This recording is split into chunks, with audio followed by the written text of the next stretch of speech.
কাঁসার স্মৃতি ফিরে আসলে কাঁসাই এবার পাপ্পু ভাইকে নিজে হাতে উচ্চশিক্ষা দিল। হ্যাঁ বন্ধুরা, এমনটা হতে চলেছে আজকের পর্বে। বিস্তারিত জানতে ভিডিওটিতে লাইক দিয়ে চ্যানেলটিকে সাবস্ক্রাইব করে পুরো ভিডিওটি তোমরা দেখতে থাকো। গল্পের শুরুতে আমরা দেখতে পারবো ঝাঁপিরা যে হোটেলে আছে সেখানে ওই পুলিশ অফিসার আসে, আর পুলিশ অফিসার বলতে লাগলো পাপ্পু ভাই বিয়ে তোড়জোড় শুরু করে দিয়েছে, আমি যতটুকু খবর পেয়েছি। কিন্তু কিছুতেই সেটা বিশ্বাস করতে চায় না নীলু। নীলু তখন বলতে লাগলো, এই ঝাঁপি এটা কি বলছে, আমি বিশ্বাস করতে পারছি না, আপনি মনে হয় ভুল বলছেন। তখন অফিসার বলতে লাগলো, না, পাপ্পু ভাই যে কতটা ভয়ানক খতরনাক সেটা আমি বেশ ভালো করে জানি। আর আমার কাছে পাক্কা রিপোর্ট এসেছে।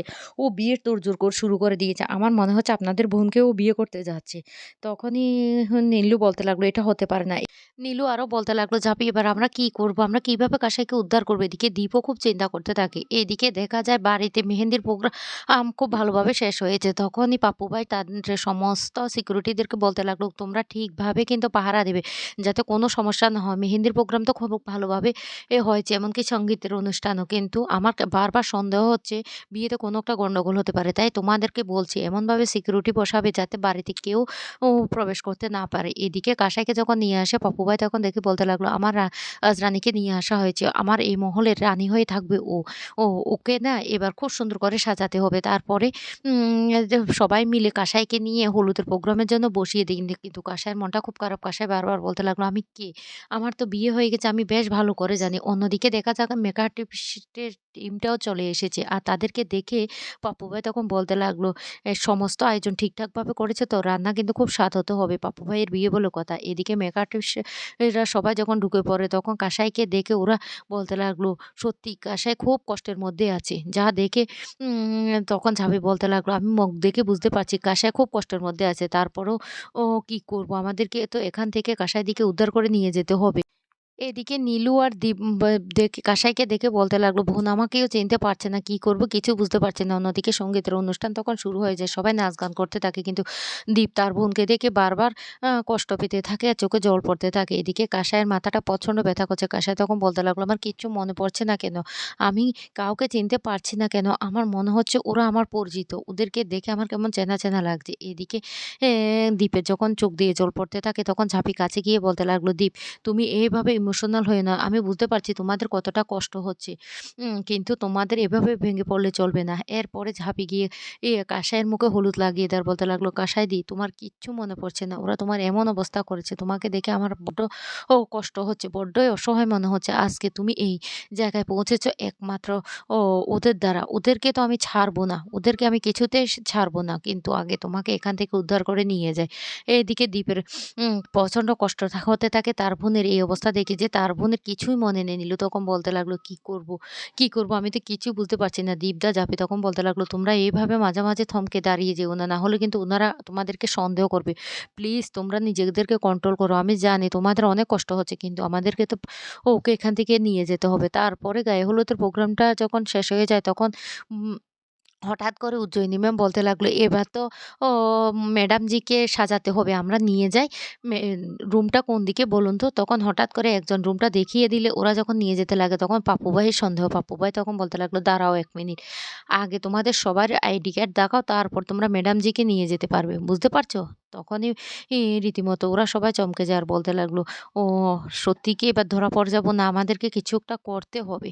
এরপরে একে, একে সবাই তাদের আইডি কার্ড বের করে পাপ্পু ভাই সবার সাথে আইডি কার্ডের ভালোভাবে মিলিয়ে দেখে। কিন্তু দেখতে পায় যে ওরা ঠিক লোক। তখনই পাপ্পু ভাই বলতে লাগলো, না, ঠিক আছে তোমরা এবার নিয়ে যেতে পারো। ঝাঁপি তখন মনে, মনে ভাবতে থাকে কি করে তারা এখানে এসেছিল। কারণ যে লোকটা তাদেরকে নিয়ে এসেছিল সেই লোকটার কাছেই কিন্তু ওই পুলিশ অফিসার নিয়ে গিয়েছিল। আর ঝাঁপি ওর কাছে অনেক অনুরোধ করেছে আর বলতে লাগলো যে ওই লোকটারও তো মা-বোন আছে। ওরা যদি বিপদে পড়ে তখন? ঝাঁপি মনে, মনে তখন বলতে লাগলো, পাপ্পু ভাই আমাদেরকে চিনতে পারেনি, বাঁচা গেল। এবার আমাদেরকে উদ্ধার করে নিয়েই যেতে হবে কাঁসাই দিকে। নীলু ওইদিকে বলতে লাগলো, কাঁসাই তুই আমাকেও চিনতে পারছিস না? আমার না কষ্টে বুকটা ফেটে যাচ্ছে। কি করে তোকে এখান থেকে নিয়ে যাবো সেটাও বুঝতে পারছি না। অন্যদিকে উজ্জয়িনী ম্যাম তখন বলতে লাগলো, এবার তাহলে আমরা ম্যাডামজিকে সাজিয়ে নিয়ে আসি। পাপ্পু ভাই তখন বলতে লাগলো, আমার রাজরানীকে এমনভাবে সাজাবে যাতে কেউ চোখ ফিরাতে না পারে, এমনভাবে তাক লাগিয়ে দিবে। তখন উজ্জয়িনী ম্যাম বলতে লাগলো, ঠিক আছে সাবজি, আমরা খুব সুন্দর করে সাজিয়ে দেব। এদিকে ঝাঁপি তখন ওই লোকটার কথা মনে পড়ে যায় আর দেখতে পায় ওই লোকটা দূর থেকে দাঁড়িয়ে ঝাঁপির দিকে হাসতে থাকে। তখন ঝাঁপি বলতে লাগলো, এবার তো আমরা সাকসেস হয়ে গেছি, কিছুতেই আমাদেরকে ধরতে পারেনি। কিন্তু কি করে এখান থেকে বেরোবো বেরোবো সেটাই তো বুঝতে পারছি না। আর ঝাঁপির বারবার মনে পড়ে ওই লোকটা তাদেরকে হেল্প করেছিল। আর ওই লোকটা সাবধান করে দিয়েছিল যে ধরা পড়লেও যেন ওর নাম যেন সামনে না আনে। ঝাঁপি কথা দিয়েছিল ওর নাম সামনে আনবে না। ঝাঁপি তখন বলতে লাগলো, "ও উনি আমাদেরকে হেল্প না করলে আমরা কিছুতেই পাপা ভাইয়ের এই হাভেলিতে আসতে পারতাম না। উনার হেল্পে এসেছি।" এইদিকে ঝাঁপি তখন বলতে লাগলো, "এবার আমাদের একটা প্ল্যান করতেই হবে। যে কোনো প্রকারে কাসাইদিকে এখান থেকে উদ্ধার করে নিয়ে যেতে হবে।" তারপরে ও কাসাইকে নিয়ে ওর রুমে চলে যায়। আর সেখানে গিয়ে ঝাঁপি বারবার বলতে লাগলো, "কাসাইদি, কাসাইদি তুমি আমাকে চিনতে পারছো না?" কাসাই তখন বলতে লাগলো, "না, তোমরা কারা? তোমরা বারবার কাসাই, কাসাই বলছো কেন?" তখনই ঝাঁপি বলতে লাগলো, "তোমার নামই তো কাসাই। তুমি কি ভুলে গেছো সবটা? সবটা তুমি ভুলে গেছো?" কাসাই তখন বলতে লাগলো, "আমার কিচ্ছু মনে পড়ছে না। আমার প্রচন্ড মাথা ব্যথা করছে।" ঝাঁপি তখন বলতে লাগলো, "কাসাইদি তুমি আমাকে চিনতে পারছো না? আমি তোমার ঝাঁপি। তুমি তুমি একটু মনে করার চেষ্টা করো।" তখন বারবার করে কাসাই মনে করার চেষ্টা করতে থাকে। কিন্তু কাসাইয়ের মাথায় প্রচন্ড ব্যথা করতে থাকে। কাসাই কিছুতেই মনে করতে পারছে না পুরনো স্মৃতিগুলি। আর তখনই সেই মুহূর্তে নীলু চলে আসে। নীলু এসে বলতে লাগলো, "আমি বুঝতে পারছি তোর কিচ্ছু মনে পড়ছে না। কিন্তু তুই আমাকে চিনতে পারছিস না কাসাই? তুই আমার দিকে ভালো করে তাকা।" এদিকে উজ্জয়িনী ম্যাম বলতে লাগলো, উম কি যে সাংঘাতিক ব্যাপার! ওদের মতো এত খারাপ মানুষ আছে। আজকে কাসাইয়ের এমন অবস্থাটা হয়েছে। একটা সহজ সরল মেয়েকে এইভাবে ওরা ফাঁসিয়ে দিল, এমন জায়গায় পাঠিয়ে দিল, কি করে উদ্ধার করব?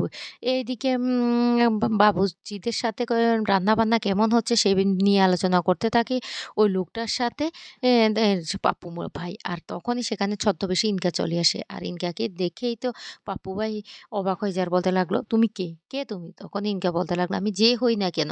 আপনার যে সিকিউরিটি রেখেছেন তারা কি ঠিকভাবে কাজ করছে? যদি ঠিকভাবে কাজ করে তাহলে আমি ভিতরে কিভাবে ঢুকে পড়লাম? আর আপনাকে একটা কথা জানাতে এসেছি।